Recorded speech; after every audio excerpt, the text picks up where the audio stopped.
사무엘상 8장. 이제 사무엘은 나이가 많이 들었다. 그래서 자기의 두 아들을 이스라엘의 사사로 세웠다.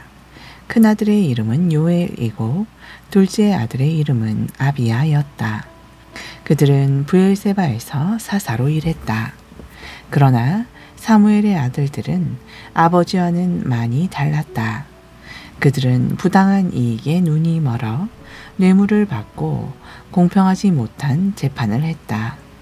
그래서 이스라엘의 장로들은 다 함께 모여 라마에 있는 사무엘을 찾아갔다. 그들은 사무엘에게 말했다. 이제 당신은 연로하셨고 당신의 아들들은 당신이 걸어온 길을 본받지 않고 있습니다. 그러니 다른 나라들처럼 우리에게도 우리를 이끌어갈 왕을 세워 주십시오. 그러나 사무엘은 왕을 세워달라는 장로들의 말에 마음이 상했다. 그래서 주께 기도를 드렸다. 주께서 사무엘에게 응답하셨다. 백성들이 너에게 요청한 말을 들어주어라. 그들이 거부하는 것은 내가 아니다. 그들은 나를 거부한 것이다.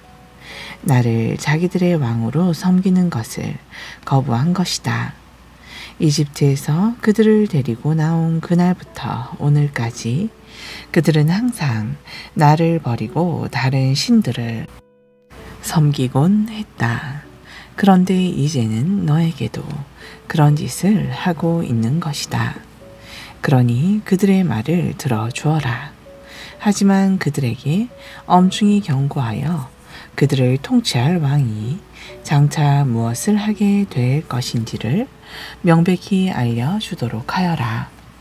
사무엘은 자신에게 왕을 세워달라고 요구한 백성들에게 주께서 하신 말씀을 그대로 전해 주었다. 사무엘이 말했다. 여러분을 통치할 왕이 장차 어떤 일을 하게 될 것인지 여러분에게 먼저 알려주겠소. 왕은 여러분의 아들들을 데려다가 자기들의 말을 키우게 하고 전차를 손질하게 할 것이며 전차 앞에서 달려가게 할 것입니다. 또 왕은 천부장과 50부장을 임명할 것이고 사람을 뽑아서 자기 밭을 갈게 하고 곡식을 거두게 할 것입니다. 또 전쟁 무기와 전차에 쓸 병기를 만들게 할 것입니다. 또 왕은 여러분의 딸들을 데려다가 향료를 만들게 하고 요리를 하게 할 것입니다. 또 왕은 여러분의 농토와 포도원과 올리브 나무 숲에서 생산되는 가장 좋은 것들을 감깃제로 가져가서 그것들을 자기 신하들에게 나누어 줄 것입니다. 또 왕은 여러분이 수확하는 곡식과 포도 가운데서 10분의 1을 세금으로 거두어다가 자기들의 관리들과 신하들에게 줄 것입니다. 또 왕은 여러분의 남종과 여종들도 데려다가 자기 일을 시킬 것이고 여러분의 소와 나귀 중에서도 제일 좋은 것들을 빼앗아 가서 마음대로 부려먹을 것입니다. 또 왕은 여러분의 양떼 중에서도 10분의 1을 빼앗아 갈 것이며 여러분 자신도 스스로 왕의 노예가 될 것입니다. 그런 날이 오면 여러분은 여러분이 선택한 왕으로부터 벗어나게 해달라고 울부짖을 것입니다. 하지만 그때는 주께서 여러분의 호소를 들어주지 않으실 것입니다. 그래도 이스라엘 백성은 사무엘의 말을 받아들이지 않았다. 그렇지 않습니다. 어쨌든 우리에게는 왕이 있어야 하겠습니다. 다른 나라들이 모두 왕을 세우는 것처럼 우리도 똑같이 왕을 세워야 되겠습니다. 우리를 이끌어가고 또 전쟁이 나면 앞장서서 싸워줄 왕이 있어야 하겠습니다. 사무엘은 백성들이 하는 말을 모두 듣고 그 말을 그대로 주께 아뢰었다. 주께서 사무엘에게 말씀하셨다. 그들의 말대로 왕을 세워 주어라. 그러자 사무엘이 이스라엘 사람들에게 말했다. 알겠소. 이제 모두 자기 마을로 돌아가도록 하시오. 9장. 베냐민 지파에 기스라는 사람이 있었다. 그는 부유하고 영향력 있는 인물이었다. 기스의 아버지는 아비엘, 아비엘의 아버지는 스롤, 스롤의 아버지는 베고랏, 베고랏의 아버지는 베냐민 사람인 아비야였다. 기스에게는 사울이라는 잘생긴 아들이 있었다. 이스라엘 사람들 중 누구도 그와 견줄 만한 사람이 없을 정도였다. 사울은 키가 커서 보통 사람들은 그의 어깨 높이밖에 되지 않았다. 어느 날 사울의 아버지가 기르던 나귀 몇 마리가 보이지 않았다. 기스는 자기 아들 사울에게 말했다. 종을 한 명 데리고 가서 나귀들을 찾아보아라. 사울은 나귀를 찾아 에브라임 산간 지역과 살리사 지역을 두루 다녀보았다. 하지만 나귀들은 보이지 않았다. 사알림 지방을 갔지만 역시 나귀를 찾을 수 없었다. 베냐민 지방을 두루 찾아보았지만 역시 찾을 수 없었다. 숲 지방으로 들어섰을 때 사울은 데리고 다니던 종에게 말했다. 이제 그만 돌아가자. 아버지께서 나귀들보다 우리를 더 걱정하시겠다. 그러자 종이 대답했다. 이 성읍에는 하나님의 사람이 한 분 살고 계십니다. 크게 존경을 받는 분으로 그분이 말씀하시는 것은 무엇이든 다 이루어진다고 합니다. 그분을 한번 찾아가 봅시다. 우리가 어떻게 해야 할지 그분이 말씀해 주실 것입니다. 사울이 종에게 말했다. 거기 간다면 빈손으로 갈 수야 없지 않느냐. 하지만 우리 자루에는 먹을 것이 다 떨어졌다. 하나님의 사람이라는 그분께 드릴 것이 아무것도 없구나. 드릴 것이 뭐 좀 없느냐. 종이 대답했다. 마침 제 수중에 은전 한 푼이 있습니다. 그것을 하나님의 사람에게 드리면 그분이 우리의 앞길을 가르쳐 줄 것입니다. 옛적에 이스라엘에서는 하나님께 묻고 싶은 일이 있을 때는 선견자에게 가보라고 하곤 했다. 오늘날의 예언자를 당시에는 선견자라고 불렀다. 사울이 종에게 말했다. 좋은 생각이다. 그분에게 가보자. 그들은 하나님의 사람이 살고 있다는 성읍을 향해 길을 떠났다. 사울과 종은 성읍으로 가는 언덕길을 올라가다가 물을 기르러 나온 처녀들 몇 명을 만났다. 사울이 처녀들에게 물었다. 선견자가 사시는 곳이 이곳입니까? 처녀들이 대답했다. 예, 그분은 당신보다 앞서 가고 계십니다. 길을 서두르세요. 그분이 오늘 막 우리 마을에 도착하셨습니다. 사람들이 뒷산의 산당에 모여 제사를 드리는 날이기 때문입니다. 지금 곧장 마을로 들어가시면 그분을 뵐 수 있을 것입니다. 음식을 드시러 산당으로 올라가기 직전이라 서두르셔야 합니다. 그분이 오실 때까지는 아무도 음식을 드시지 않습니다. 초대받은 분들은 그분이 제물을 축복한 후에야 음식을 나누어 먹을 수 있습니다. 어서 올라가세요. 그분을 곧 만날 수 있을 거예요. 사울과 종은 마을로 올라갔다. 그들이 마을로 들어서자 사무엘이 보였다. 그는 산당으로 올라가려고 두 사람을 향해 걸어오고 있었다. 사울이 오기 전날 주께서는 사무엘에게 나타나셔서 미리 알려주셨다. 내일 이맘때 내가 베냐민 출신의 사람을 내게 보낼 것이다. 너는 그 사람에게 기름을 부어 내 백성 이스라엘의 지도자로 삼아라. 그는 블레셋 사람들의 손에서 내 백성을 구해낼 사람이다. 내 백성의 울부짖는 소리를 내가 들었다. 사무엘이 사울을 처음 보게 된 순간 주께서 사무엘에게 말씀하셨다. 내가 말했던 그 사람이 바로 내 앞에 와 있다. 그가 바로 내 백성을 다스릴 사람이다. 사울은 성문 안에 있는 사무엘에게 다가와서 물었다. 선견자께서 사시는 집이 어디인지 말씀해 주실 수 있습니까? 사무엘이 대답했다. 내가 바로 그 선견자요. 앞장서서 산당으로 올라가시오. 오늘은 나와 함께 음식을 드시고 내일 아침에 돌아가도록 하시오. 가실 때 당신이 마음속으로 걱정하고 있는 문제도 해결해 드릴 것이요.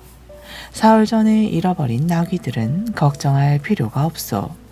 나귀들은 벌써 다 찾았소. 지금 온 이스라엘이 기대하고 있는 사람이 누구인지 아시오? 바로 당신과 당신의 집안이요. 사울이 대답했다. 하지만 저는 이스라엘에서도 가장 작은 베냐민 지파 사람이 아닙니까? 더구나 저의 집안은 베냐민 지파 중에서도 가장 보잘것없는 집안입니다. 사무엘은 사울과 그의 종을 데리고 모임 장소로 들어갔다. 30명가량이 모여 있었다. 사무엘은 사울과 그의 종을 가장 윗자리에 앉혔다. 사무엘이 요리하는 사람에게 말했다.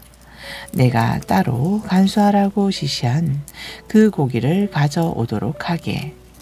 요리사가 양의 넓적다리 고기를 사울 앞에 내놓았다. 사무엘이 말했다. 자, 먹읍시다. 그것은 내가 당신을 위해 따로 준비해 두었던 것이요.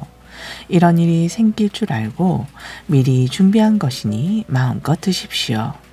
그날 사울은 사무엘과 함께 식사를 했다. 그런 다음 산당에서 내려와 마을로 내려간 후 사무엘은 자기 집 지붕에서 사울과 이야기를 나누었다. 날이 밝자 사무엘은 지붕 위에 있는 사울을 불렀다. 자, 이제 떠날 준비를 하시오. 내가 배웅을 해드리겠소. 준비가 끝나자 사울은 사무엘과 함께 바깥으로 나왔다. 마을 끝에 이르자 사무엘이 사울에게 말했다. 저 종은 앞서 보내도록 하시오. 종이 앞서 나가자 사무엘이 말을 이었다. 당신은 잠시 여기 서서 하나님께서 당신에게 전하라고 하신 말씀을 듣도록 하시오. 10장. 사무엘은 기름병을 가져다가 사울의 머리에 붓고 뺨에 입을 맞춘 다음 사울에게 이렇게 말했다. 주께서 당신에게 기름을 부어 당신을 주의 백성 이스라엘의 지도자로 세우셨소. 이제 이곳을 떠나게 되면 베냐민 지역으로 들어가는 입구에 세사에 있는 라헬의 무덤 근처에서 두 사람을 만나게 될 것이요. 그 사람들이 당신에게 이렇게 말할 것이요. 당신이 찾으러 나섰던 나귀들은 벌써 찾았습니다. 이제 당신 아버지는 나귀가 아니라 당신을 걱정하고 계십니다. 또 거기에서 더 가다가 다볼의 상수리 나무에 이르면 베델의 성소로 올라가는 세 사람을 만나게 될 것이요. 한 사람은 3마리의 염소 새끼를 안고 또 한 사람은 빵 3덩이를 들고 다른 한 사람은 포도주 가죽 부대를 메고 갈 것이요. 그들이 당신에게 인사를 하면서 빵 2덩이를 줄 것이니 당신은 그것을 받으시오. 그런 다음에는 하나님의 산으로 올라가시오. 기브아에는 블레셋의 수비대가 있어 성읍으로 들어가는 길에 산당에서 제사 드리고 내려오는 예언자들의 행렬과 만나게 될 것이요. 행렬 앞에서는 비파와 소고와 피리와 수금을 든 사람들이 연주를 하고 있을 것이요. 그들은 춤을 추면서 예언을 할 것이요. 그러면 주의 영이 당신에게 내릴 것이고 당신도 그들과 함께 예언을 하게 될 것이요. 그때부터 당신은 전혀 딴 사람으로 변화될 것이요. 이 같은 징조들이 모두 일어나거든 더 이상 망설이지 말고 하나님께서 인도하시는 대로 행하도록 하시오. 하나님께서 당신과 함께 하실 것이요. 이제 당신은 나보다 앞서서 길갈로 내려가서 나를 기다리시오. 나도 번제와 화목제를 드리러 그리 내려갈 것이지만 일주일 후가 될 것이요. 당신이 그 다음에 해야 될 일은 내가 그때 가서 모두 알려드리겠소. 사울이 사무엘에게서 떠나려고 돌아서는데 하나님께서 사울에게 새 마음을 주셔서 그를 변화시키셨다. 그리고 사무엘이 말한 여러 징조들이 그날로 다 이루어졌다. 사울이 자신의 종과 함께 기브아에 이르렀을 때 과연 예언자들의 무리와 마주치게 되었다. 그때 갑자기 하나님의 영이 사울을 사로잡아 사울 역시 그들과 함께 예언을 했다. 이때부터 사울을 잘 알던 사람들은 사울이 예언자들의 무리와 함께 예언을 하는 광경을 보고는 서로 수군거렸다. 기스의 아들이 어떻게 된 것이지? 사울도 예언자가 되었단 말인가? 또 그곳에 사는 어떤 사람은 저 예언자들 무리의 스승은 누구지? 하고 묻기도 했다. 여기서부터 사울도 예언자가 되었단 말인가? 라는 말이 속담처럼 사람들의 입에 오르내리게 되었다. 사울은 예언하기를 그친 후 산당으로 갔다. 사울의 삼촌이 사울과 종을 보고 어디에 갔다 오느냐 하고 물었다. 사울이 대답했다. 나귀들을 찾으러 두루 다녔습니다. 하지만 도무지 찾을 수가 없어서 사무엘에게 갔었습니다. 사울의 삼촌이 물었다. 사무엘이 내게 무슨 말을 하더냐? 사울이 대답했다. 나귀들은 이미 찾았다고 하더군요. 하지만 사울은 사무엘이 자기가 왕이 될 거라고 했다는 이야기는 입 밖에 내지 않았다. 사무엘은 이스라엘 백성을 미스바의 성소로 모이게 하고 그들에게 말했다. 이스라엘의 하나님이신 주께서 이렇게 말씀하셨습니다. 나는 이스라엘을 이집트에서 건져내었다. 나는 너희들을 이집트의 압제로부터 또 너희를 학대하던 모든 나라들로부터 구해 주었다. 그런데도 여러분은 여러분의 하나님, 곧 여러분을 재앙과 환난에서 구해준 하나님을 거부해 왔습니다. 그러면서도 오히려 안 되겠습니다. 우리를 다스릴 왕을 세워 주십시오. 라고 말했습니다. 그러니 여러분은 이제 지파별로 또 시족별로 주 앞에 줄을 서도록 하십시오. 사무엘이 이스라엘의 모든 지파를 가까이로 불러 모으자 주께서는 그중 베냐민 지파를 뽑으셨다. 그 다음 사무엘이 베냐민 지파를 시족별로 나오게 했다. 이번에는 마드리 집안이 뽑혔다. 사무엘이 마드리 집안의 남자들을 모두 불러내니 기스의 아들 사울이 뽑혔다. 그래서 사람들은 모두 사울을 찾았다. 그러나 사울은 보이지 않았다. 그래서 그들은 주께 다시 여쭈어 보았다. 왕이 될 그 사람이 여기에 와 있습니까? 주께서 대답했다. 그렇다. 그는 지금 짐짝들 사이에 숨어 있다. 사람들이 달려가서 사울을 데리고 나왔다. 사울이 사람들 사이에 서자 다른 사람들보다 머리 하나 정도가 더 컸다. 사무엘이 온 백성에게 말했다. 이 사람이 바로 주께서 뽑으신 그 사람입니다. 온 백성 가운데 이만한 인물은 없을 것입니다. 그러자 사람들이 모두 외쳤다. 우리 왕 만세. 사무엘은 왕이 갖는 권리에 대해 사람들에게 설명해 주고 그것을 두루마리 책에 기록하여 주 앞에 보관하게 했다. 그런 후 사무엘이 사람들을 해산시키자 각자 자기 집으로 돌아갔다. 사울도 기브아에 있는 자기 집으로 돌아갔다. 하나님께서 마음을 움직인 용감한 병사들이 사울을 따라갔다. 그러나 몇몇 말썽꾼들은 어떻게 저런 자가 우리를 구할 수 있단 말인가 하고 떠들면서 사울을 멸시하고 그에게 아무런 예물도 바치지 않았다. 하지만 사울은 거기에 대해 아무런 말도 하지 않았다. 1장 암몬 사람 나하스가 길랏 지역으로 밀고 들어와 야베스 성읍을 포위했다. 그러자 야베스 주민들이 나하스에게 빌었다. 제발 우리와 조약을 맺읍시다. 그러면 우리가 당신에게 항복하고 당신에게 복종하겠습니다. 암몬 사람 나하스가 대답했다. 그렇다면 한 가지 조건이 있다. 내가 너희들의 오른쪽 눈알을 모두 빼내어 온 이스라엘을 욕보이겠다. 그렇게 하겠다면 너희들과 조약을 맺어주겠다. 그러자 야베스 성읍의 장로들이 그에게 제안했다. 우리에게 7일 동안만 말미를 주십시오. 저희가 이스라엘 전역에 전령들을 보내겠습니다.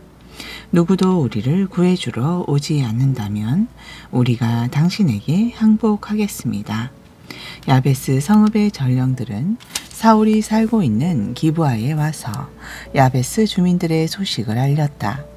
그러자 그 소식을 들은 기브아 성읍의 주민들이 모두 큰 소리로 울었다. 때마침 사울은 겨리소 2마리를 몰고 밭에서 집으로 돌아오다가 울음소리를 듣고 물었다. 무슨 일이요? 왜 사람들이 목 놓아 울고 있는 거요? 사람들이 야베스 성읍의 전령들이 한 말을 그대로 알려주었다. 그 말을 듣자 하나님의 영이 사울을 사로잡았다. 사울은 크게 의분을 터뜨렸다.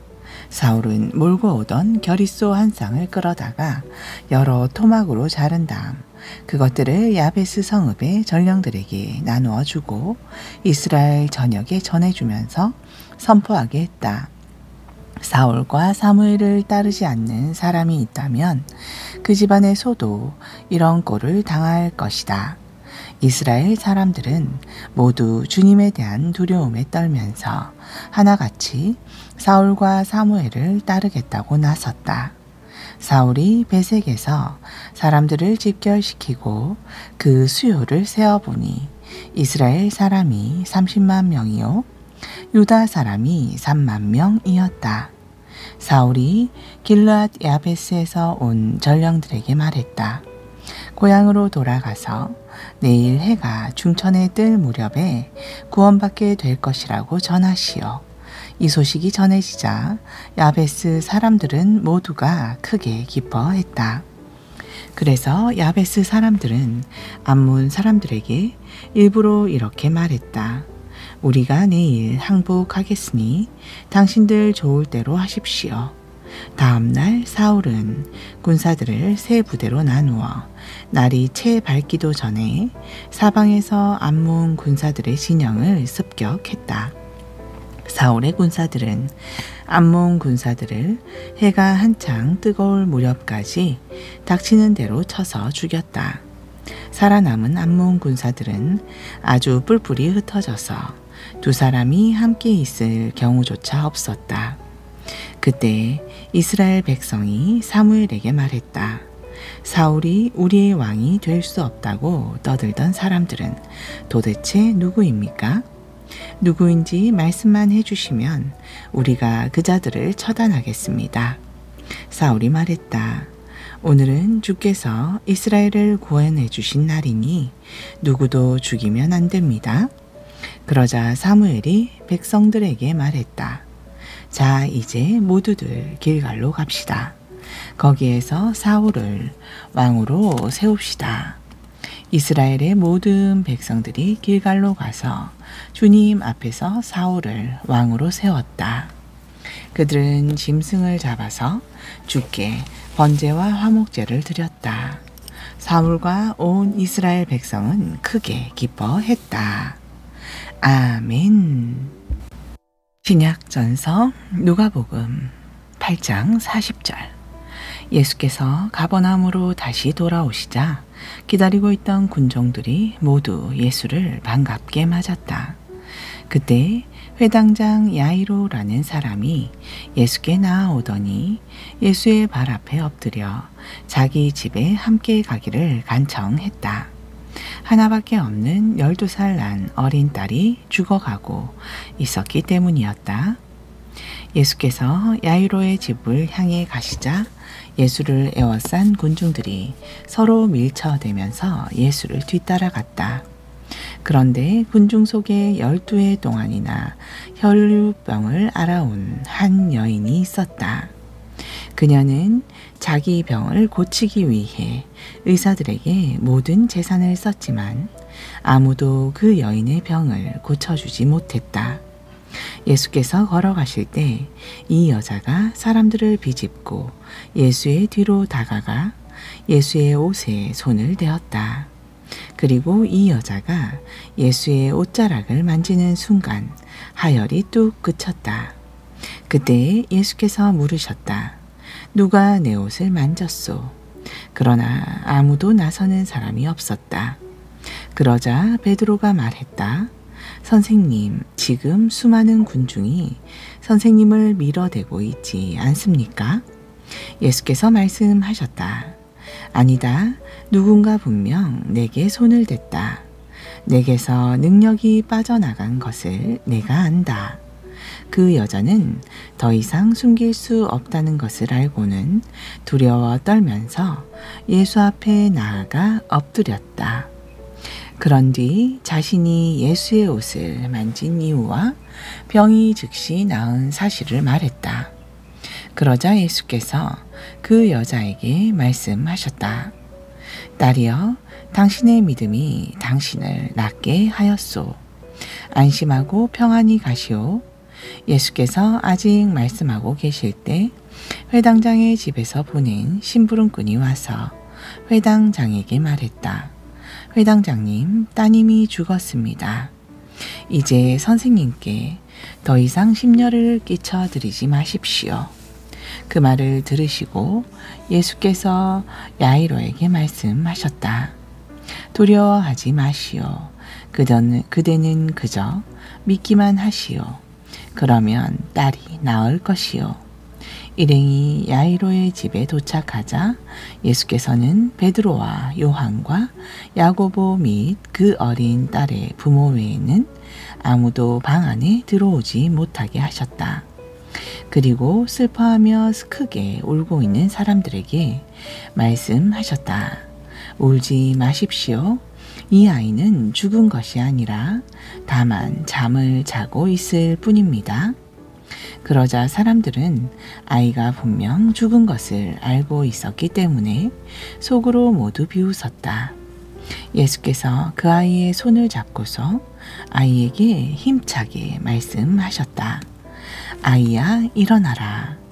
그 순간 아이에게서 빠져나갔던 영혼이 아이에게로 다시 돌아왔다. 그러자 아이는 즉시 자리에서 일어나 앉았다. 예수께서는 아이에게 먹을 것을 주라고 이르셨다. 아이의 부모는 크게 놀라 어쩔 줄 몰랐다.